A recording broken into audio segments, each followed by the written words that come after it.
more likely to occur than his boss could ever get. Yeah, that might surprise people. Yeah, he was definitely he outdid Morgoth for sure. But we'll get into that here, and gonna leave the Daniel to set the table as to how does the Battle of Thermopylae come about.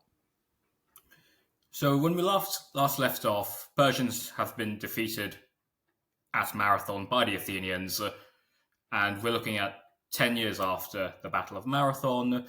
Xerxes has inherited his father's throne and also his father's vendetta against the Greeks.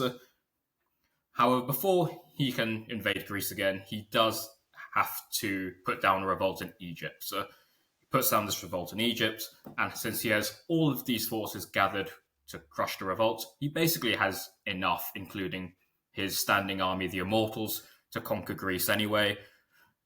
He, however, is not going to make the same mistakes as his father did. He's planning on marching overland through Thrace and Macedon, including a large naval contingent and large numbers of supplies and troops, so that if he goes into Greece, he's taking the entire thing, and his troops are not going to be bottled up in the Bay of Marathon, as Datis's troops were during the previous campaign. And so Xerxes... Dan, Yep.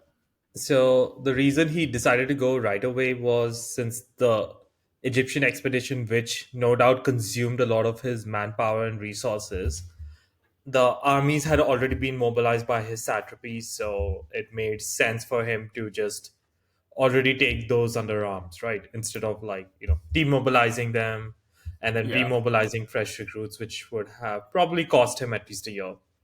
Yeah. Logistics for the Persian Empire are actually very impressive, as we'll soon discover.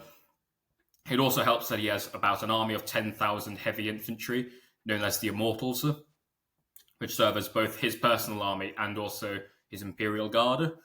Now, the Do you want to Persian... maybe elaborate a bit about the Immortals, right?